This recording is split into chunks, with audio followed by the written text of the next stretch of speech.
Just Howard, just thank John, if you would, for us.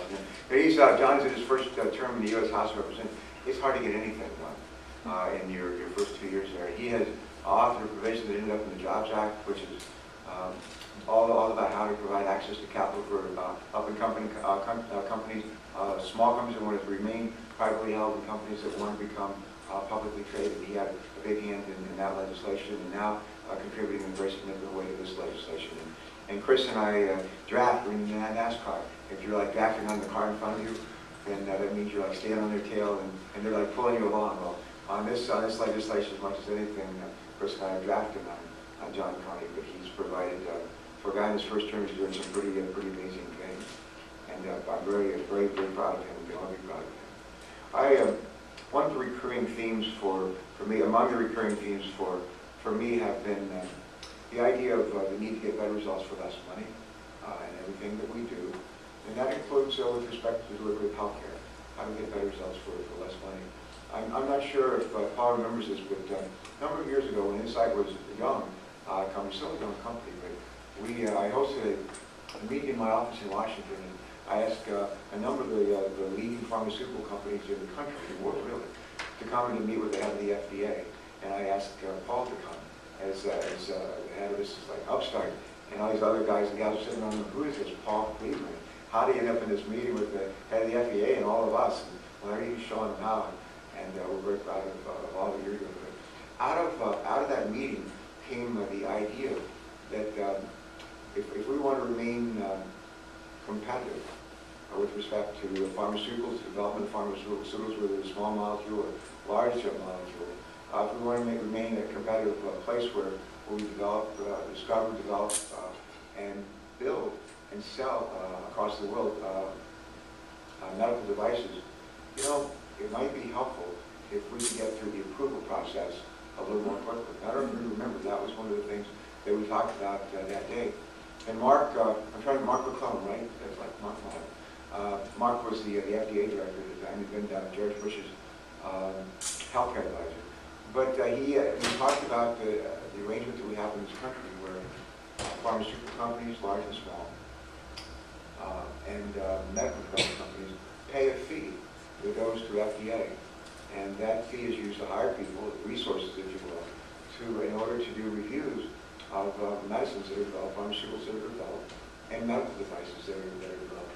Today, roughly, I think about almost a third of the revenues that are available for the FDA to do reviews of small molecules, pharmaceuticals, and medical devices, about a third, two-thirds of it comes from pharmaceutical companies and also from medical device companies like Siemens. And we have been able to cut pretty much in half the amount of time to go through the approval process with the FDA. So we have a pharmaceutical company, a medical device company that comes up with a very smart idea how to improve the quality of health. And we're able to get it before the FDA, through the FDA, in a safe way, in a way that provides something that's safe for us as consumers, much better than we could before. I like to say everything I do, I know I could do better. I think that's the same for all of us. And it's also true for the FDA. What the FDA is, in order for them to continue to do an even better job in terms of bringing medicines to the marketplace for people young and old, and also to bring medical devices to the marketplaces for people young and old, it would be helpful if we had more resources. And God bless the pharmaceutical companies that said, you know, it's worth it to us to move to expedite the approval process, and we're willing to pay more, and they are. The legislation that the President will sign into law, I think later this month, is called we have all acronyms for everything under the sun. There are thousands of acronyms out there. A lot of them are like the same. And there's like duplicates. But my all-time favorite acronym is PDUFA, which deals with pharmaceutical drugs and trying to get the user fees for the FDA fees. That's my all-time favorite. Medufa is not bad, but PDUFA is the best. And usually when my staff, when people come in and they meet with me and they use acronyms, I say, please don't use acronyms. This is the only one I've ever asked to use. So we're here today to talk about PDUFA and Medufa. We face a challenge. How do we make sure that the jobs creating, the R&D that's done, and the work creating and manufacturing these drugs, cutting-edge drugs, including biosimilars, but how do do we make sure that that work continues to be done in this country? And one of the ways that we do that is to create a nurturing environment in this country for discovery and for creation, for manufacture and for distribution. And this legislation is actually very helpful in that regard. So we end up with, I think, a better opportunity for nurturing environment for job creation, retaining jobs, creating additional jobs, being able to export products around the world. The other thing that happens here for the good is that products that can actually make the quality of our life better, young and old, whether they have to be pharmaceuticals, whether they have to be medical devices, we have quicker, easier access to those medicines too. The last thing I want to say, a recurring theme for me, in addition to creating a nurturing environment, is trying to figure out how to get to better healthcare results for less money. A lot of, you probably haven't noticed in the press lately, but last week, the Supreme Court ruled on the constitutionality of the Affordable Care Act. And they decided, opinion written by Chief Justice Roberts, that the so-called mandate was constitutional. And I just wanted to think, there's so much in the legislation beyond the mandate, so much in the legislation beyond the mandate, that actually does help us to get to better results for less money. And my hope is now that that issue has been decided. The reason why we had the issue at all is we said in legislation to help the insurance companies, we don't want you to deny coverage to people because of pre-existing conditions. We just added the I-95 toll plaza to celebrate the first year anniversary of the toll plaza having high-speed easy pass. You know, we haven't had a single backup in the last year. Isn't that great? Not one backup in the last year. It's just a great success. And we finished up our event and I was leaving, walked out with a fellow, and he said, you know, that healthcare bill, there was a prohibition against denying coverage because of pre-existing conditions. And I said, yeah. And he said, that's important to my family. I said, why? He said, my wife has MS. And she actually, turns out she works here now. And he says her symptoms sort of come and go. At some point in time, she may not be able to work on a regular basis. And we would face a significant challenge in our own life, just being able to get coverage. So the health insurance company said, if we end up with people who are going to require us to provide coverage to people who want and need it, we don't want to. They didn't want to end up in a situation where everybody in the healthcare pool, or most of the people in the healthcare pool, asking for insurance, who happen to be sick or older and really in need of healthcare. They said we need a robust, including a healthier mix of people in the insurance pool. And they said what we got to do is take as an example what some other countries do, actually mandate coverage, or what they do in the state of Massachusetts. What they do in the state of Massachusetts, ironically, under the leadership of a former governor that they had. But they actually, they don't mandate people to have coverage. They penalize folks with a sliding scale penalty that goes up over time to encourage them to go ahead and get coverage. Well, that's how we ended up with the so-called mandate. The Supreme Court has said that it is constitutional. But I want to just mention 2 or 3 provisions in the bill that just make all the sense in the world in terms of better results for less money. We're trying to move away from a healthcare delivery system and just focus on treating people when they get sick, to one where we spend a whole lot more money taking care of people so they don't get sick in the first place. It's a paradigm shift. In the Navy, we used to say we're doing something really hard, trying to change the course of the aircraft carrier.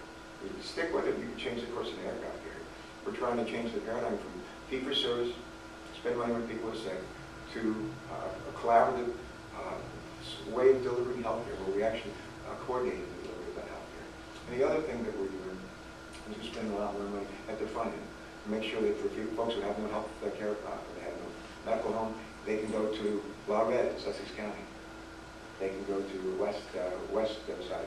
They can go to Henrietta Johnson, federally qualified community health centers, who will provide more healthcare, primary healthcare coverage, I think for tens of thousands of dollars this year. Keep them out of emergency rooms here. Keep them out of emergency rooms in other hospitals in the state. Keep them out of hospitals. That's where the healthcare is very expensive. And the last thing I'll say with respect to pharmaceuticals, all is here, things from AstraZeneca and other pharmaceutical companies. One of the I think more welcome outcomes in the healthcare law is we close the so-called donut hole for people who are in Medicare and they not getting help on their healthcare coverage, but until now, about halfway through the year, a bunch of them lose their coverage, and a lot of them stop taking the medicine. But the pharmaceutical companies say, look, we'll put up money and we'll help close the donut hole, and we're grateful closing the donut hole. We're providing help for millions and millions of seniors who keep taking the medicines that they need. They don't get sick. They don't end up in an emergency room. They don't end up in a hospital. And the other thing that makes a whole lot of sense in the Navy, we get annual physicals every year. I was in the Navy for 27 years, counting my time as a midshipman. And every year, January, my birthday month, had a physical, an annual physical. So did everybody else. Not in my birthday month, but in theirs. And the reason why the Navy and the Army, the Air Force, Marine Corps require physicals for everybody is we want to catch problems when they're small, when it can be dealt with and treated. Up until about 2 years ago, in the Medicare program, you got one physical in your life, paid for by Medicare. Welcome to Medicare physical. That was it. You could live to be 105. You would never get another one. That's changed in the last 2 years. Every year, a person who's Medicare eligible can get a physical paid for, a good physical, and includes cognitive screening. It's a very smart idea. And the other thing that we've taken away the fees for quick example, colorectal screenings. People don't like to get those anyway. And the fact that if you're in Medicare, you had to pay a big fee and co-pay for that. People just say, well, I don't want to do it anyway. That's just one more reason not to get them. Mammography screens, all kinds of screens that relate to cancer. They're gone. And we've seen incredible uptake in terms of the utilization of people actually getting those screens for prostate, mammography, colon. We're going to save lives of people warming up in this hospital, having to be treated for weeks, maybe months, on end. It's a really smart, and it's a paradigm shift. It's a paradigm shift. That's what healthcare reform is all about. A good deal of what the legislation is about. And I just want to say to the folks at this hospital, you're helping to lead the way.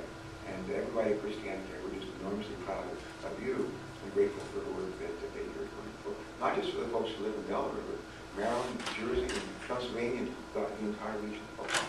The people who come through on I-95 toll plaza, they go to the Welcome Center and they say, I'd like to find a good hospital. And they say, this seems like a nice thing. I'd like to stay here and get my help. You can come here and get it and be happy with that as well. All right, enough of that. I've had the pleasure of knowing Paul Keaton for about a decade, and was so pleased that Insight decided to grow, the young pharmaceutical company decided to grow their operation here and to begin attracting and building a strong team, strong research team, and now to have gotten FDA approval for the first really major drug. They're a success story in the making, no more.